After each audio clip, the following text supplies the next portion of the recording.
What's up, faithful? Welcome to the Niners Now podcast. 2024 season is here. The time is now. Let's go. Go Niners. You ain't gotta ask who I do it for. Whole team iced up, dipped in that red and gold.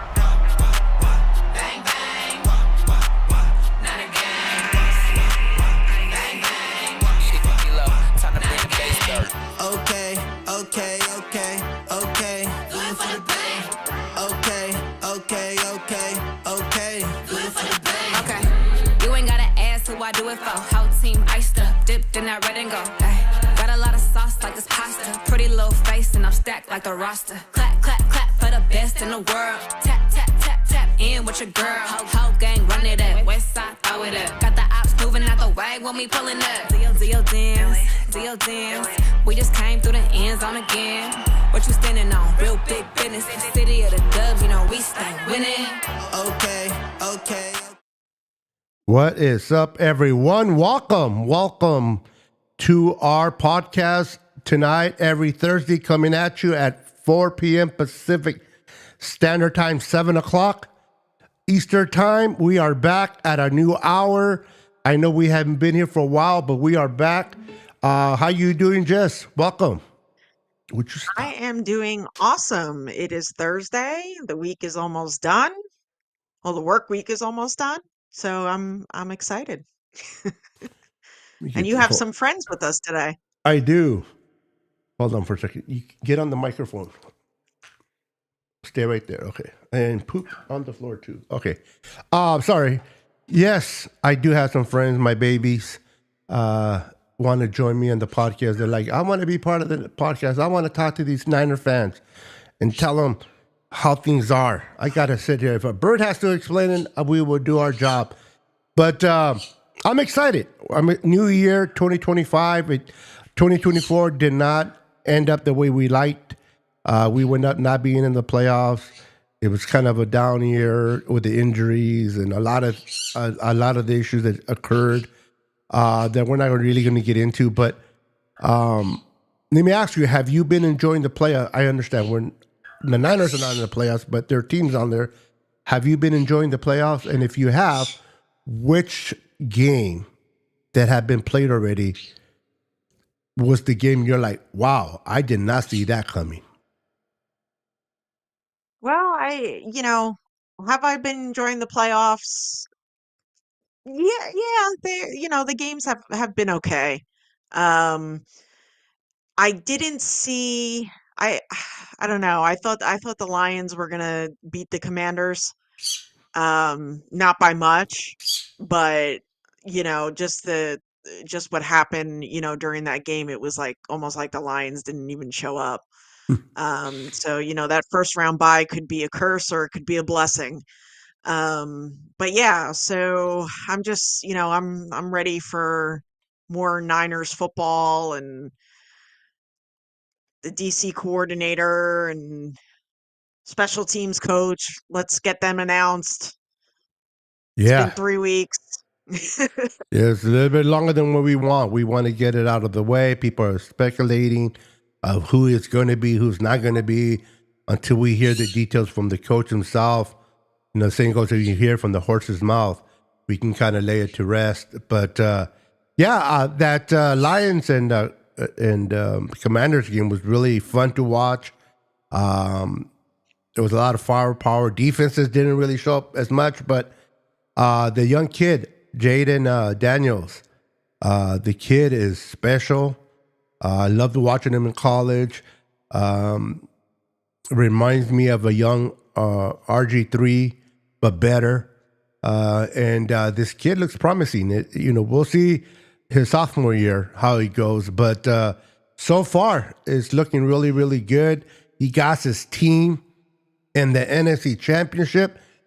Shout out to all the Cowboy fans that haven't seen their team in a championship game over 30 years. Here comes the Commanders and finally get their shot. Guess what, Jess? The Cowboys are the only team in the NFC that haven't been to a championship game in 30 plus years. Good job, Cowboys. Jerry Jones, you keep doing you, buddy.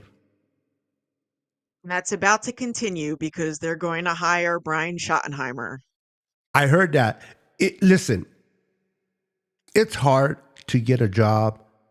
It's not. I mean, rephrase. It's hard to go to Dallas and try to be a head coach because everybody knows that you're going to get interference from Jerry Jones. Yep. You're not going to be able to coach your philosophy. You're not going to be able to say or do what you want to do. You're always going to be interfered with ideas of Jerry Jones. And if you can't be a puppet, you can't be a coach for the Dallas Cowboys. And I expect that to see from him. Hey, more power to the Cowboys. As long as they keep being trash, it's all good for me. But I do feel, believe it or not, as a Niner fan, I love it. As a football fan, I do feel bad for the Cowboy fans because, you know, when your team is not doing good, there's no hope for your team and your owner's a dork. It can feel a little bit of suffocation, like, you know what I mean? Like every year. I mean, what do you have looking forward? Look at the year we had, and we don't like that taste. We want to get that taste out of our mouth, but we know the next year we're going to be better than we were in 2024. So we have that to look for. When you're a Cowboys fan, it's like you don't have anything to look for. So, but enough of the Cowboys. This is not a Cowboy podcast. This is a 49er podcast, and we're going to keep it that way. Hey, but I'm a little different than you. Like you said, as a 49ers fan, you don't feel bad, but as a football fan, you do. As both, I don't feel bad at all. Well, you're like the Tin Man.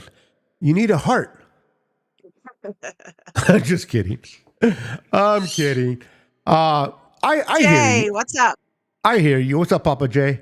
I hear you. I hear you. But listen, we all fanatics. We all love our team, and when there's no hope, it kind of sucks. But it is what it is. The Niners, though, are in a situation, guys, that we find ourselves with the defensive coordinator job, special teams, and I was talking to Jess a little bit before we went live, and I was saying that when and you got to help me out with the name because I keep forgetting his name from the Bucks offensive coordinator.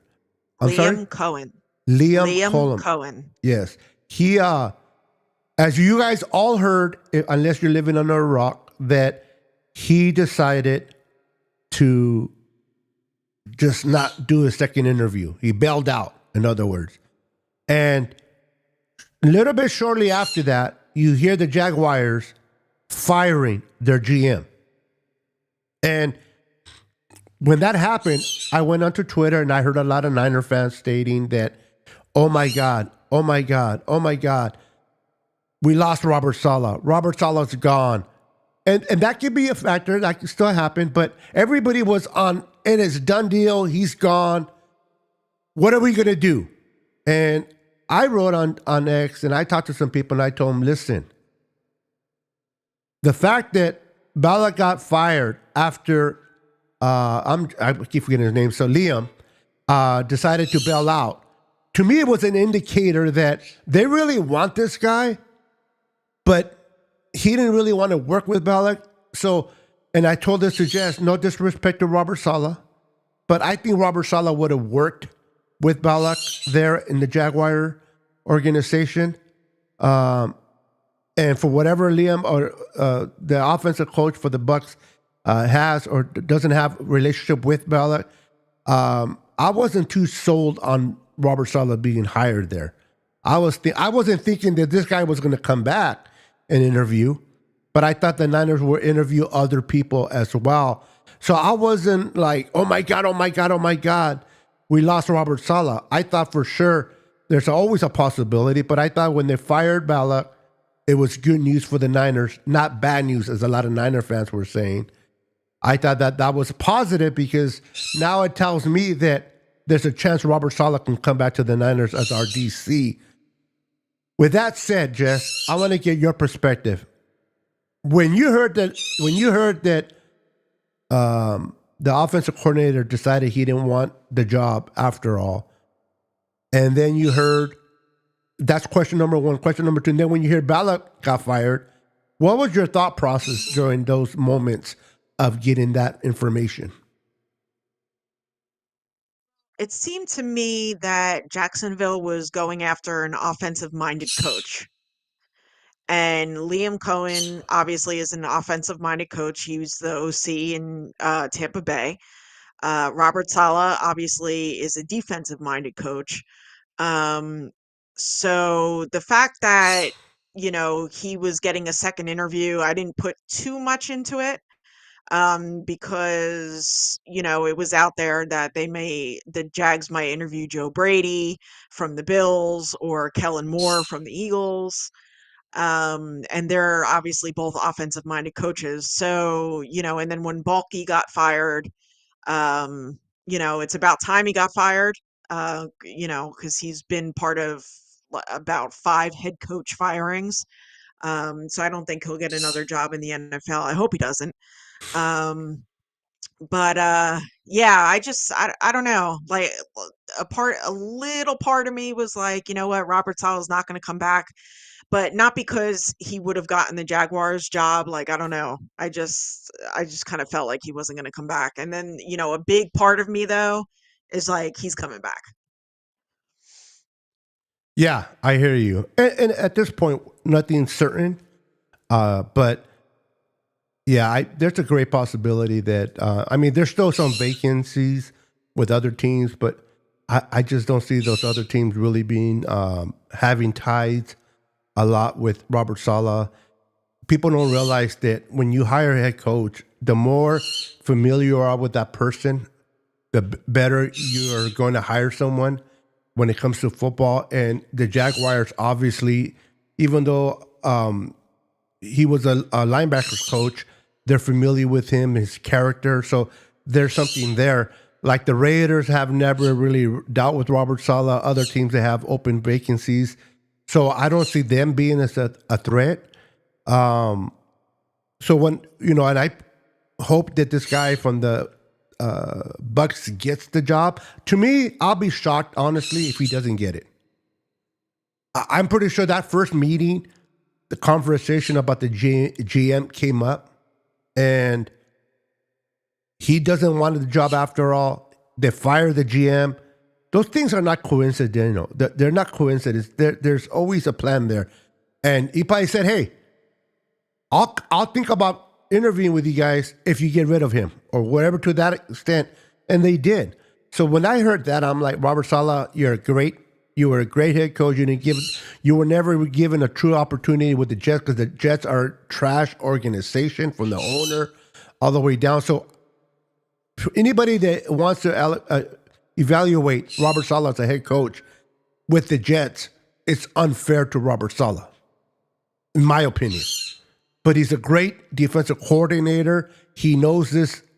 He works well with Shanahan. 2019 was a great year. This guy motivates players. He's, you saw his annex on the sidelines when we score a pick six or we get a sack. He's a fiery guy, and we were lacking that just the last 2 years. We lacked Nick Sorensen, no disrespect. Steve Wilkes, no disrespect. But they didn't bring that DeMeco Ryans or Robert Saleh into that position. I mean, these guys were fired up. And if we do get Robert Saleh back, that's people don't realize how infection that is. When your coach is out there, with a rah-rah. I know some people don't like the rah-rah. But the Niners players, if you look at the roster, they love that. They feed off that. They feed off the noise. They feed off the people. They feed off, if their coach is out there making a fool out of themselves, they love that and they feed off of that. When you have a guy that you have to kind of beg to come down from the booth and Steve Wilkes, if you have Nick Sorensen, first time defensive coordinator, he does, he's more of a quiet type of guy. We don't need that. We need a guy that is passionate, that is motivating, and I would love personally to bring Robert Saleh back. I think that bringing him back will be great for this organization. I just hope that his in-game adjustments got better since he left.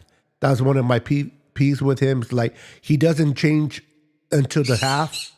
It's like, I want you to make your adjustments during the game. That's one thing I loved about D'Amico Ryan.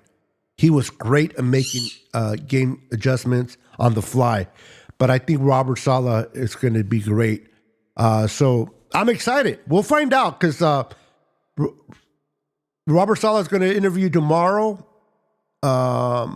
And Yeah, they're but going you to. know what? I don't know. Like from the looks of like Twitter and stuff like that, it seems like they're trying to get Liam Cohen and the Jags are trying to get a deal done. So if they get a deal done, Robert Saleh's not having that second interview. And it kind of. But it's just it's kind of like it's weird. Like Robert Saleh goes from a crappy organization like the Jets to an even crappier organization like Jacksonville. Like you know, when are you going to learn? Well, listen, I'll agree with you in the Jets are a crappy organization. I don't think the Jaguars are. I think Balak was a cancer Just there. the way let me elaborate a little bit. Just the way their front office is, like usually, if you're going to fire the head coach, usually you get rid of the GM together and then you kind of hire both a coach and a GM. Now they're looking for the coach and, then they're going to hire the GM. So they're kind of doing things a little bit backwards, Kind of like than we're the used way to we did seeing. it, Did we do it that way? exactly the same way. And look how it turned out for We us. Oh, that's right. We did do it that way. Yes, ma'am. But I don't know. Just the way that Jacksonville just kind of went about it, You just, like what I firing. love about you, Jesse, you're a true bred 49er fan, period. And you're not going to give credit to nobody else but your Niners. And I love that about you. It's like, I don't care if we did exactly the same. We're the Niners. We're better. I actually, They you know what? suck. To be honest with you, I completely forgot we did exactly the same. Yeah, because remember, we hired And now that Shanahan, you then we mention brought it, in I'm John. like, Yeah, oh, look at that. We did. yeah. And then we fired coaches before Balak left, and then we've had to fire Balak afterwards. So the whole transition is exactly the same with the Jags.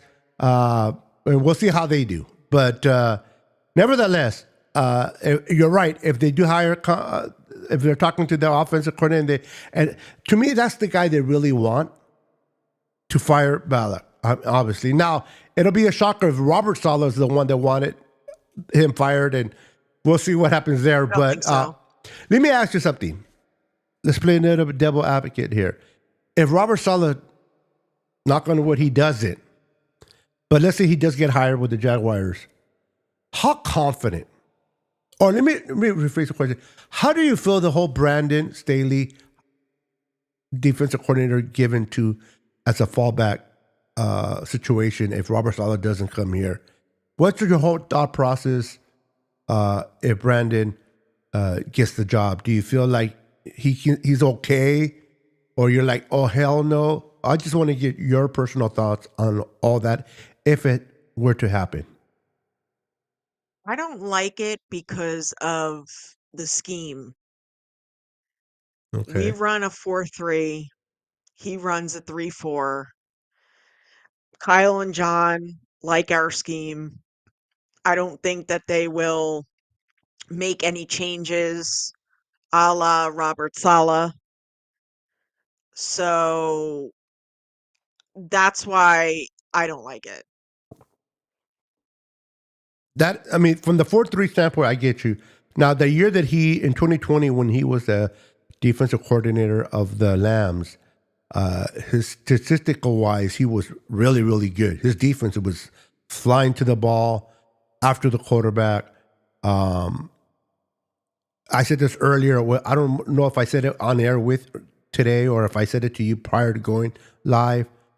A lot of positional coaches are great at that position. Unfortunately, when you get a head coaching job and now you got to take on the responsibility of the whole team, you got to worry about the defense, you got to worry about the offense, special teams, part of the front office. Sometimes some guys can't handle all that. But if you put them in their element, if you're a DC and you do that, they thrive. If you're an offensive coordinator and you do that, you thrive. So just because you're not successfully a head coach doesn't mean you're not a powerhouse at your positional spot. And there's not enough evidence of Daniel Staley in 1 year with the Rams, but he did get an opportunity as a head coach based on what he did that year. But you're right. We are a 4-3. And I know coaches can adjust, but coaches are creatures of habit. They like to do things a certain way. And I think that's why we had issues with Steve Wilkes. Steve Wilkes tried to adapt to the philosophy that we have here in San Francisco, but he's a creature of habit. He's an older head coach. He has so many things he likes to do his way, and there was a lot of battle between him and Shanahan. And that's where I think the communication between those two broke off, and this is why he's not here. I don't think Kyle Shanahan wants a yes man, as a lot of Niner fans say, oh, Kyle just wants a yes man. I think Kyle wants a person that can run the scheme that he wants to the best of their ability so he don't have to worry about it. And that was Robert Saleh, and that was D'Amico, in my opinion. What's up, Leon? What's up, Daniel Burry Sports? What's up, Dion from Niner Gang Podcast? What's up, Jason? Welcome to the chat. And What's up, Jose everybody? Avila. I agree with you. I think Kyle just wants somebody to run the defense so he could focus on the offense. Plain and simple. Absolutely. And who better than someone that he already trusted? Yeah, And Robert Saleh. And this is I why agree. people are like, why is he waiting for Robert Saleh or bust? Now, in life, people, whether you agree with me or not, that's fine. But in life, if you trust something or you like something, you're gonna want that over anything. And you gotta take life. Life is a life of chances. You gotta take chances, do or bust. If it happens the way you plan it, great. You look like a damn hero. Yeah. If it doesn't happen, then you look like you're pathetic and you don't know what you're doing. But that's part of running an organization. He feels comfortable with Robert Saleh. He knows there's no absolutes. He knows there's no guarantee that Robert Saleh will be a Niners defensive coordinator, but he's familiar with him. And there's tea leaves going on around the NFL that we don't hear amongst coaches, amongst GMs. And if Shanahan 100% or even 80% believed that Robert Saleh would not be a Niners DC, I think they would have did more research. They would have did more interviews. But I gotta believe that he's been hearing through the NFL that this team wants him, but the Raiders don't. This team doesn't. So they're like, okay, there are not that many teams pursuing him, so we can take a risk, and hopefully we get him. Now, if the Raiders wanted him, if the Browns wanted him, and you got all these broad, open organizations, then Kyle's going to be like, as much as we want him, we got to go elsewhere. Because now the odds are huge, right? They're against us. But when you got one team, it's kind of like putting your money on black or on red at the roulette table. You take a chance, right? And I think that's what they did. And if it pays off, it's going to be great for us. If it doesn't, then we're going to have to adjust. But a lot of people love to criticize Kyle because he doesn't do things the way they feel fit that it should be done. Your thoughts on that, Jess? Yeah, I mean, whether Kyle Shanahan does something good or bad, there's always going to be somebody that is going to go against him. I know people are freaking out now that, we only interviewed Robert Saleh, Brandon Staley, and Deshae Townsend, while everybody interviewed everybody else and blah, blah, blah, blah, blah. And, what about special teams? We interviewed, quite a few candidates there, but no announcement yet. I'm kind of intrigued about who they're going to go with as a special teams coach, and I don't think it's Nick Sorensen. What do you Me think? neither. I don't either. I don't. I think they love Nick Sorensen. I think they appreciate him a lot. But Kyle understands where he's at. Kyle's not stupid. He knows he's been to 2 Super Bowls and failed. He knows that he needs to win a championship here. And as much as people believe that he has like this leeway with Jed York, that Jed York is scared to fire him, that he can do what he wants, these are all speculations from fans. You don't really know what Jed's scared to fire him or not, but he understands I gotta produce. And you're not gonna take a player just because you like him and put him in that spot when he doesn't have that much experience. He's looking. Now, the only downside to that too, and I want to make sure I'm clear on it, that there hasn't been that many interviews for that spot. So that is a little concerning to me. But maybe they're putting that in the back burner because they're focusing on the DC part of it first. Cover the DC, then they transition to special teams because maybe there's more candidates they can bring in for special teams than there is for defensive coordinator. And that can be as well. But I don't think that Nick Sorensen is going to be that. I'll be shocked if he gets named special teams. Specifically, how bad we've been. It's not like Nick Sorensen is going to take over a freaking good special teams roster and we've been great for years and he just got to manage it. You got to build that special teams. And I don't think that they're going to go with an inexperienced guy when you really are at the worst in every stat there is in special teams, in my opinion, Jess.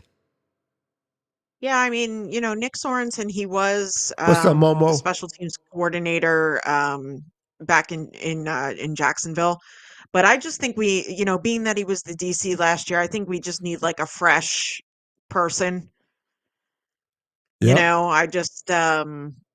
I don't think Nick Sorensen is it, and obviously, I think I also read that he was out anyway. He's not going to be the special teams coordinator, but once they name the DC, they'll probably name special teams as well. I wonder if they have like a verbal agreement with somebody. Yeah. He'd like to go on his back, but right now he kind of gave me that indication he's not falling for that, so I'm not going to push it. But no, I'm with you. I'm with you. I think the Niners need to get a good defensive coordinator and a special teams. They gotta, particularly with the schedule. Now, there's no absolutes, there's no guarantees, but the schedule that is coming up in 2025 is very favorable for the Niners. Very. You stay healthy, you get the right coaches, you coach well, and your opportunities to get back to the bowl is great. And I think that Kyle knows that, and I think he's going to focus on bringing in. I think this is why he's sitting on Robert Saleh, because he knows what he has with Robert Saleh. He has that chemistry. He knows, as Kyle knows, that I can focus on everything else but defense. I don't have to focus. Robert Saleh has defense in his hand. I don't have to worry about that. That's one less thing. And anybody that has delegated responsibilities as a supervisor or manager, when you find someone that you don't have to keep an eye on, it makes your job easier to worry about other things. And I think Kyle's very, very dependent on Robert when it comes to that. And this is why he's waiting for. And again, I think if Kyle felt that Robert Saleh was going to be hired somewhere and the chances were not great that he can come to us, I think Kyle would have interviewed Jeff Ulbrich. I think he would have interviewed Dennis Allen. He would have went through his due diligence to get a coach in here. But I think he had a verbal conversation with Robert. Maybe Robert told him, listen, it's either the Jags or you guys. I don't care if the Raiders call out to me. I don't care if the Browns call out to me. I don't care if whatever team has a need of a head coach calls out to me. It's either the Jags or you guys. And then Shannon's like, okay, well, that's only one team. I'm willing to take a risk on that. But because a lot of us don't know what's going on behind the scenes, it's easy for us to criticize and talk crap about things that we're not familiar with, and our opinions come out like if there were facts on situational processing in the Niners organization. Jess, if I sound like a homer, so be it. But when have this organization lead us wrong? Are they honest? No. Do they make mistakes? Yes. But four NFC championships and 2 Super Bowl appearances in what, 5-6 years? How many teams will give a freaking arm to get there? And we made it a norm. We made it like, I know I'm ranting here. I apologize, but I'm getting excited. I get conversations with Ram fans. Who's better, McVay or Shanahan? And my opinion is Shanahan. Yes, McVay won a Super Bowl. But to me, and I want to get your thoughts on this, Jess, and the people in watching, Shanahan is all or nothing type of guy. If he gets into the playoffs, he's not exiting in the wild card game. He's not exiting in the divisional round. He either exits out on the championship or the Super Bowl. When have we been to the playoffs and not made it to the NFC Championship with Shanahan? How many times had McVay made to the playoffs and not made it to the championship? Point given, he just lost in the divisional round. Right. Shanahan gets there and he goes far in the playoffs. He's a hell of a coach.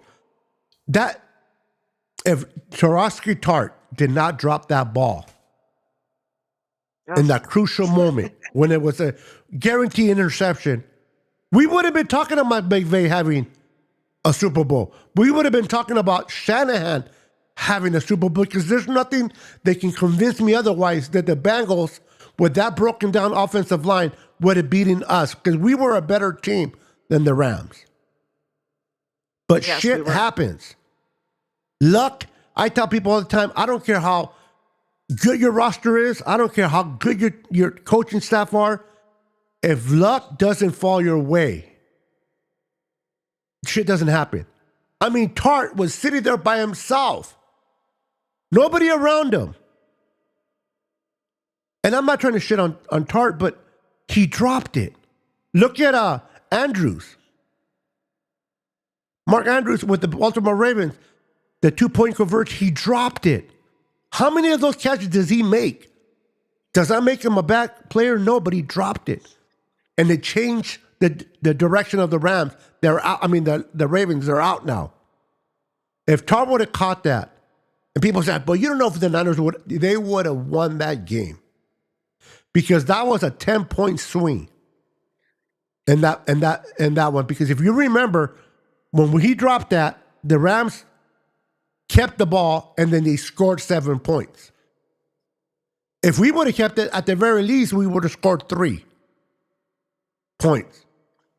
And if you know football, you know X's and O's, and you look at film, the way that game was going, the Niners would have won it. The Niners were just beating up on the Rams, but it took that one moment of, oh crap, when the whole momentum shift over to the Rams, and they went on to get to the Super Bowl.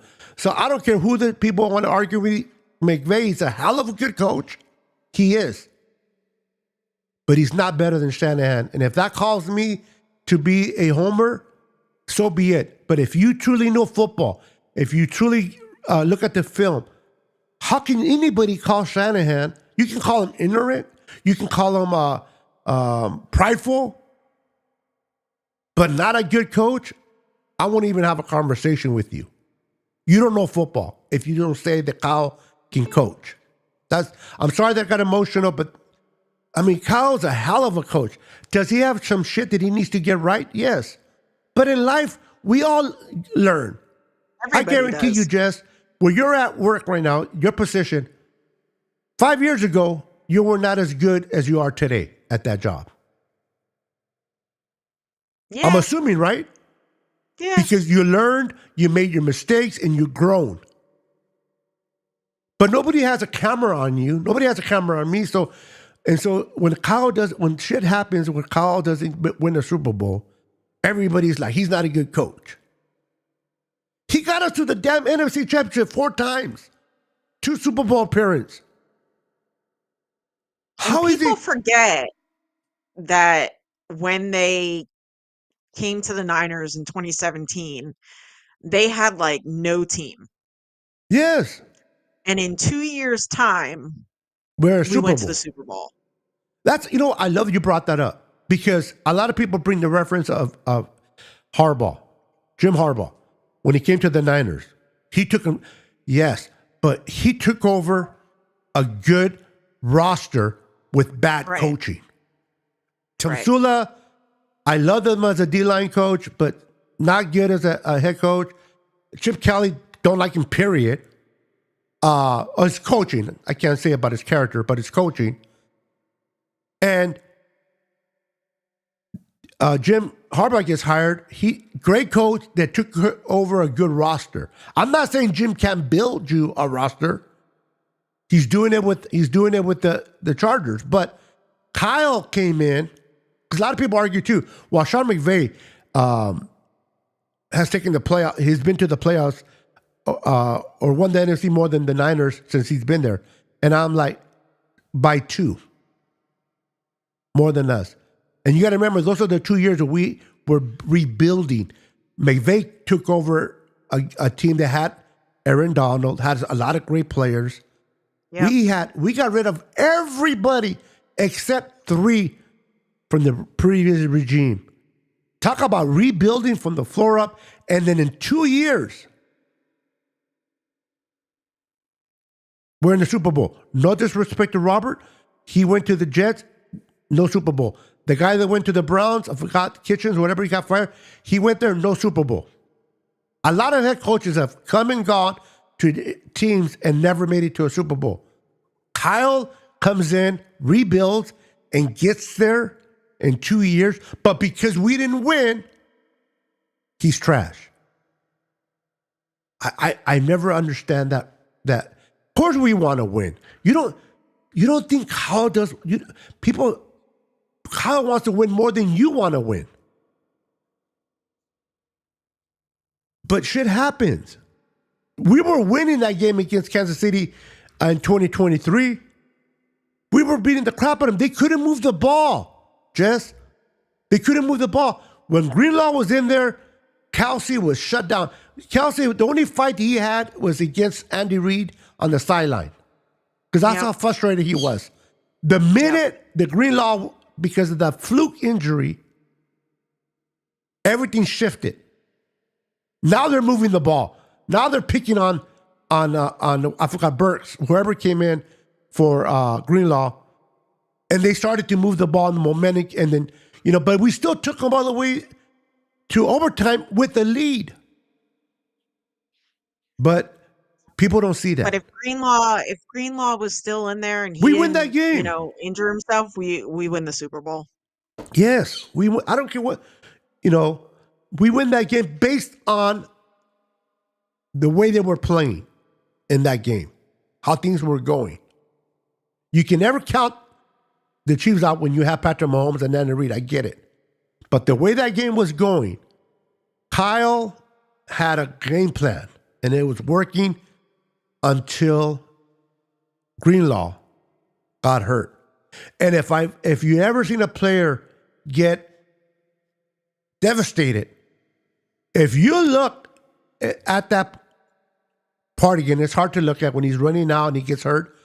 Look at Fred Warner's reaction. Look at Fred Warner's reaction. And he loves, that's his boy, and he feels bad for him. But that reaction wasn't about, oh my God, are you okay? That reaction was, oh shit, what are we going to do now? Because he knew how things were moving. So, you have to have luck, and the ball has to bounce your way, even if you have a great roster, great coaching. And unfortunately, shit didn't go our way, and we're sitting here with no Super Bowl. But as a Niner fan, I am proud of my team. They're fun to watch. I can talk shit to the Cowboy fans when we beat them in the playoffs, and when we beat them 42 to whatever it was. That's fun as a fan. I can talk my shit. When we beat teams, I can talk my shit because we're good. Have we achieved the ultimate goal? No. But your team is relevant. It's good. And I just don't understand the hate for Kyle just because he hasn't won the Super Bowl. And now they want him fired. A lot of people want him fired. And I just Yeah, don't but you know, get and that. the people who want him fired don't have an answer as to who they would hire. They don't. I mean, there have been people that have said, "Oh, they should hire Ben Johnson." Well, Ben Johnson's the Bears coach now. But he's an unproven commodity. He might be a great coach. We don't know. But he's Right, unproven. right, right. Kyle, good or bad, you know what you have with Kyle. You know where he can take you. 4 NFC championships and 2 Super Bowl appearances. You know where you can go, Kyle. Can you say the same with Ben Johnson? Maybe, but there's no guarantee that he's going to take you. He might turn out to be a bust, and we're talking. And I hope it doesn't happen for him and his family. But in 4 years, he might be getting fired. We don't know that. We know what we have in Kyle. If you bring someone with credentials already proved, if you bring Andy Reid, if you bring Mike Tomlin in, you bring certain coaches. I still want Kyle, but I can understand your argument and I can see it. But when you're like, fire Kyle, well, who's going to replace? I don't care. We'll replace him with anybody. That's idiotic to me. That's someone, and I'm not trying to be disrespectful to no one, but that's someone that is emotional. You're emotional. You're in your feelings because you're not looking at it clearly. You're not thinking, okay, if we fire Kyle, this is the person we're going to bring. Your focus is on just fire Kyle. You just don't want him here no more. And if that's the only reason, then you're emotional. Because who are you going to, I don't care who we replace him with. I don't care if we suck for the next 10 years. I just don't like Kyle no more. Well, shit, get out of your feelings. Sorry. What's up, Don? What's up, Don? Hey, Luis Don. Moreno, what's up? Dina Harvey is in here. I think I already said hi to Leon. What's up, Momo? What's Hey, up? Dina. Make sure to hit that like button for your boy. Listen, let us know in the comments your thoughts. Me and Jess, we're having a conversation amongst each other. We're talking to you guys as well. But I want to get your input. Listen, I don't mind you disagreeing with me. I actually welcome disagreements because maybe you bring up a point in the comments and you might get me to think like, oh, that's a good point. Maybe I have to revisit my thought process on this. So I welcome criticism in the comments. Tell me how you feel. Tell me if you agree or disagree. It doesn't matter. This is the type of show we have. As long as we keep everything respectfully, it's all good. It's all conversation. You don't have to agree with me. You don't have to agree with Jess. Me and Jess don't agree on a lot of things. But at the end of the day, we're Niner fans, and we want the best for the Niners. But I like to look at film.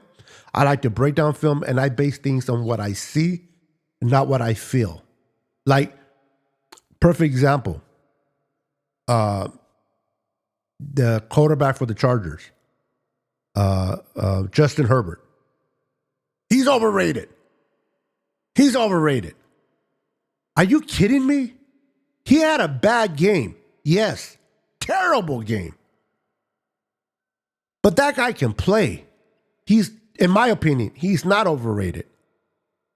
And so people get into their emotions, especially Chargers fans, because he blew that game. Like Mark Andrews. Cut him. Cut him. He's not. To me, when I hear people like that, just you're in your emotions, you're in your feelings, you're hurt because you didn't make it to further in the playoffs, and you want to put the blame, and the blame is Andrew. If you're a Ravens fan, he's a hell of a tight end. I don't know about you. I'm not trading Kittle, but if you can add Andrews with Kittle, would you take him? If I could have him with Kittle, Yes, yeah, yeah, I would take him. absolutely. I'm not stupid to ever say replace Kittle, knowing you. Listen. I'm never. I want to answer Philip Zamora's question. He's asking if I have a YouTube channel. Go over and check out the East Coast Red and Gold podcast. I'm gonna bring you. I'm gonna put a Um, link in there for you.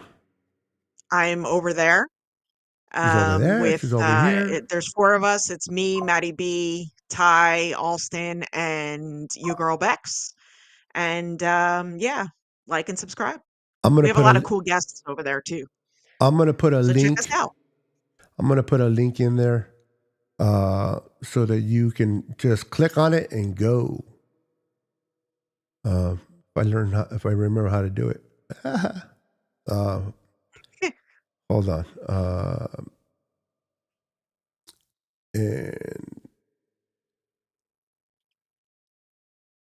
here we go. Boom. All right. Give me a second. I'm going to put it in there for you. There is the link. Please feel free to go. They're great. All four of them bring great conversations. They have great discussions, and it is very, it's funny, enjoyable, and teachable. You can learn a lot from them. So make sure to give them a follow as well. But Yeah, thanks for the sub, Philip. Don says the girls are doing great. They're both in Boys and Girls Club. I don't see them until 6 p.m. Talk about that. Not that I'm going to change here, but the Boys and Girls Club. And again, I have nothing against women and blah blah blah. But I remember growing up, and there was it was called Boy City. It was nothing but boys, and I understand the boys and girls thing, but I always felt. I want to get your thoughts, and we'll come back to the Niners real quick. Boys should just be around boys so they can focus on what they're doing. And girls should have, I'm not saying girls should have a club. They should have where it's called the girls club only. So they can focus on cooking or whatever they like, whatever. And then you can do sports as well. Or do you feel that it's okay to mix them up? Because to me, it's like, and now they're too busy trying to date each other and pick up on each other to focus on the activities there. Maybe I'm just old fashioned that way. But when I went to Boise City, I wanted to play pool. I wanted to play basketball. I wanted to play foosball. I didn't want, to be distracted in anything else. What are your whole thoughts on the Boys and Girls Club uniting like that? Do you think that was, it's obviously happened, but what are your thoughts on that, Jess? I think you're being old-fashioned a little bit. No, it's fair. Let me know. But I don't really have a opinion on it. If they want to, focus on dating or whatnot, go right ahead. It's socializing, it's, playing sports, like whatever the case may be. I guess sex is a sport for the older kids. Older kids, not Jayla and Ariel. They're young. Ay. I will have to make sure I correct it when I said that. Yeah. Philip says no problem. You both are creating great content. Thank you, Philip. Appreciate that, Thank brother. you. Thank you. Appreciate that. It's not me. It's all Jess. When I do it, my lives alone, I only have like one person watching, and it's probably me with my other iPad. But Jess is the one that does her thing. So, Jess, Yes. the Niners. Where are we in the hour? Okay. I don't know if you're a big person into drafting. I love drafting. I love college. I get into the mock drafts, simulations. I do my draft for all the teams, but more importantly, I do it for the Niners, and I evaluate these players that play in college that might be a good fit for the Niners at that particular spot where they're picking. If you're not into that as much as I am, that's okay. If you are, even better. But with the 11 pick, without getting specific in the players themselves, just the position, do you think they should go defensive, particularly D-tackle, or inside or outside with a rusher, or should they go offensive line? And I'm going to say this as well. let's say there's a player, an offensive player that is great player, and there's a defensive player that is great as well, and they both will be successful for years to come. Which route would you take? Secondly, which route do you think the Niners will take? Who? Well, I'm definitely not going offensive line with the 11th pick. Definitely going defensive line. As far as whether it's D tackle or D end, uh, I think I'm gonna go D tackle. Okay. Okay. I like that. Now, again, depending who's available at what spot, but I just asked for the position. You gave your answer, and I appreciate that. I think that finding a good inside guy, is particularly when you want to run that wide nine and you want to run that type of defense, you got to get that guy that plugs in the hole. And we had a great discussion with my guys on Tuesday, Pete and Brandon. And Pete was on the side of Buckner. I love Buckner, DeForest Buckner. I think he's a great D tackle, but he wasn't a all-pro type of D tackle, in my opinion. So when he was let go, it wasn't like, oh my God, but yet he was good enough where we haven't been able to fill the void at that spot.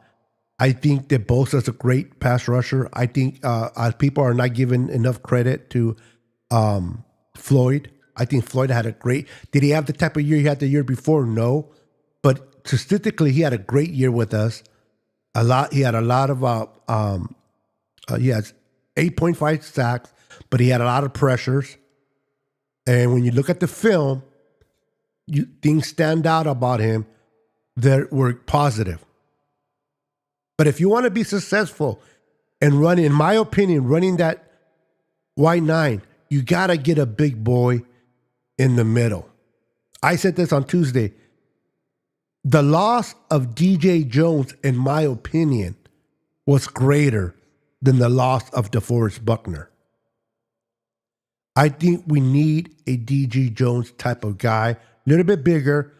I would love to have, if you were able to trade for, not that the Niners will, but just to give you a point, trade for Vita Vea of the Bucks. I guarantee you, Bosa and Floyd will elevate that much more because of the command that Vita Vea will take by pushing the pocket and getting the quarterback to go to the outside. And I know a lot of people don't like the Y9. I'm not really a fan of the Y9 either. But if you have a good D tackle in the middle, it makes a huge difference running that scheme. And I think the Niners are truly going to focus. Now, whether that person is there or not will determine whether the Niners go that route or not. If there's an edge rusher that is better than the D tackle, well, of course you take the edge rusher. But if they can get that kid from Penn State, Graham, which I know he'll be gone by the 11th pick, wishful thinking, but oh my God, I would love that. We need a Vita Vea type of player. If we are going to stick with the white nine, whether we like it or not, you got to have a Vita Vea type of player to be inserted in. And then now you free up your edge rushers a lot. And even next to Vita Vea, whoever it might be, and it's not going to be Hargrave, guys, he's gone. Either it's Elliott or the kid Collins, and they'll be okay there. So I'm with you. I hope they draft a D tackle with their first pick if the right D tackle is there, and they get him. Dion says Vita Vea is great. He takes up two people. Yes. When you plug up the hole and you can take up two defenders, or you stop the run as good as Vita Vea does, I'm telling you, you make it. Look at Hargrave. Well, when he came to the Niners, he wasn't as good as he was with Philly. Well, guess what, guys? He didn't have Cox next to him. Cox is a great D tackle. If we would have had Vita Vey and then brought in Hargrave, I guarantee you Hargrave would have had a better year that he had. Because Hargrave's he's not the main guy, but he's a great guy to have. It's like Bosa. Bosa is our main guy, but we have to have a complemental rusher next to him for our defense to run. We need another Bosa as a D tackle, and then everyone else will come together. And I would like to see that. We'll see what I happens. think we also need another D end as well. I think Leonard They Floyd do. would suit us better as a rotational piece. You think Yeah. more like on third I mean, downs? I know he had 8.5 sacks and stuff like that, but I just think he would be better suited as a rotational piece. So more like a third and long, bring him in, let him pin his ears back and go after the Yeah. quarterback. Yep. But on first and second downs, bring someone that can do a little bit both. Stop the run, protect the edge, and then go after the Yep. quarterback. hmm I like that. Momo says, I do like the defensive end from Penn State. That kid is a dual something Carter, but this kid is not getting past the third or fourth spot in the draft. The Niners would have to trade up, and I don't know if you want to give assets. I would love to have them. I know exactly who you're talking about, but there's another kid that I like as well. This draft, guys, is filled with DNs. Very good DNs. This is where you can pick up a great DN in the later rounds. I'm not saying not to take one in the early rounds if they're there, but you can pick up a very good defensive end in the later rounds. But D tackles, not so much. This is why I agree with Jess. Focus on D tackle, pick up a DN in the second or third round, and you start getting yourself in a good situation. And I think the Niners will go there. I think there's two guys the Niners like. If they're there, they may make a choice on that. But the defensive ends, there are a lot of good ones. And I'm going to be doing mock drafts, guys. So stay tuned to my channel. I do mock drafts. I break down film. I break down the players. I let you know why I think this player will be great based on the system that we run, how it will be beneficial. I break it all down. So if you like stuff like that, man, make sure you're have the notifications on, and I'll bring that to you. Plus, I'm bored. I'm retired, so I like to do things, and so I have fun. And I'm gonna listen, Jess. I'm gonna put you on the spot. Sorry, not today. Not today. I wouldn't do that to you. Plus, I'm scared of you, so I'm not gonna put you on the spot. But I'm gonna ask you to be a GM on one of my shows. I'm going to give you enough time to look around and practice but I'm going to bring you on and I'm going to have you be the Niners GM. And if you're comfortable with all 7 rounds, great, but at least 3. If some people are more comfortable with 3 rounds, the whole 7 rounds, but I would like to bring, and this is not about how much you know or you don't. I just love to see people who they like to bring in. This is not about how smart you are in football, your IQ, none of that garbage. And I'm going to bring a lot of guests on and have them be GMs of the 49ers. What would you do as a GM? And so I invite you to one of these shows. Maybe we'll do it on a Thursday on a regular show since we're already coming together. Would you be up for that? She's not answering. I said sure. No, I didn't hear it. You must have. Oh, okay. No, honestly, I did not hear that. Oh, great. Oh, okay. Great. Now, when we get off the air, I'm going to really find out whether I put her on the spot or not, because she'll let me have it. She looks nice on screen, but she is mean. No, she's not. She's a wonderful person. I love you, Jess. You're amazing. I got to meet Jess, by the way, in person. And Jess, you're an amazing person. I love your love for football. You're easy to get along with, man, and you know your stuff. And one of the things I love about you, you ain't taking nobody's shit at all. You know what I mean? So much love and respect to you. Jess, as we're closing down, because I did tell my wife we're going to go shopping after the show, and I'm going to keep it for an hour. What are your final thoughts that you would like to share with me and the viewers about your beloved Niners? Well, hopefully we have a DC by the name of Robert Saleh in place in the next day or Robert, so, and Robert. hopefully we have a special teams coordinator as well, so we could start getting the personnel together. Um, the draft, free agency will be here before you know it. The draft will be here before you know it. So let's get rolling. And as always, go Niners. See, I completely agree with you. You are so smart. Oh my God, look at you. Isn't she wonderful? It's like when she talks, you're captivated and you're looking into the screen. You want to know what she says and what she's going to do. Oh my God. All right, enough of that shit. Sorry. Dion says we need a right tackle with the first pick.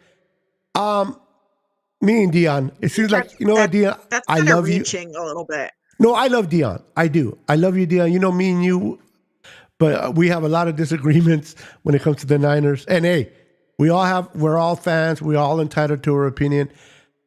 Absolutely. Is the offensive line great? No. Do they need to make some adjustments? Yes. Did the Niners kind of didn't put up the normal points they did the year before? No, but CMC wasn't in there. We lost a youth very early. We can get by with that offensive line. It's not like Brock Purdy was sacked 1,000 times and we were. Do I want a new center? Yes. Do I eventually want a better tackle over McKivitz? Yes. But to me, this is me again. I think the urgency is more on the D tackle on the defense than it is the right tackle. That's just my opinion. And again, Dion, you think right tackle, and not to say that you're wrong and I'm right, or no, it's just we have different opinions. But whatever direction the Niners go, I'm going to support them, whether I agree with it or not, because at the end of the day, I'm a Niner fan, and that, the word faithful on the Niners slogan, like the faithful, it kind of is disappointing to me a little bit. I don't think we care. I don't think we honor that name very well. Jess, before we get out of here, I want to get your thoughts. I'm not saying you agree with everything the Niners do. I'm not saying you kiss the Niners' ass. I'm not saying that. But faithful to me is, I'm going to criticize Kyle. I'm going to criticize Jetty York. I'm going to criticize John Lynch. I'm going to criticize Brock Purdy, wherever. But at the end of the day, I will support my Niners and never talk negative about my team or my players on my team. I may criticize their play, but I'll never be negative because to me, that's truly being faithful. I could be wrong. That's my opinion. But being faithful doesn't mean you can't criticize. It doesn't mean you can't complain. But you stay faithful regardless. Jess, your final thoughts on the there's a lot of fake full out there. Oh, dang. So just be patient, stay faithful. Remain faithful. Listen, we will be back next year.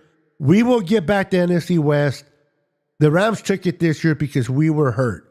Ram fans think that they're here. Listen, their team is great and coming. Their defense is good. The Ram fans were telling me all freaking towards the end of the year, our pass rush is good. 16 sacks in 2 games. That's pretty damn good. No argument.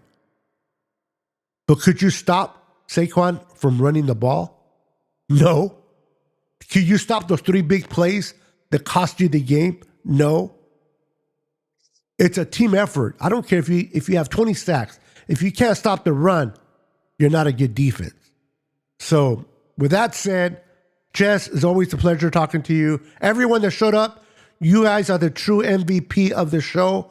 Thank you so much. Remember, every Thursday, unless something comes up, we are live here at 4 p.m. Pacific and 7 p.m. Eastern with Jess and I. Thank you so much for your support. Love you guys. Make sure to check out East Coast Red and Gold. If you're not already subscribed, please go and subscribe.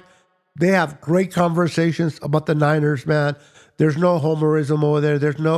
They just talk Niner football. It's like being at a Starbucks, drinking your coffee, and having a great conversation with great friends. So make sure to check them out. Anything you want to say before we get out of here, Jess? Shout out to the chat. You guys were great. Join us next Thursday. And like I said before, go Niners. What's up, Brad? My boy Brad's in the house. Everybody, check him out. My boy Brad just walked in. Unfortunately, we are walking out, homeboy. You're a little too late. No, I'm just kidding. Love you, Brad. Thank you for stopping by. All right, guys, we are out of here. God bless. Have a wonderful rest of the evening. Enjoy the championship game, and may the best team win. We are out of here. Niners for See ya. life. Peace.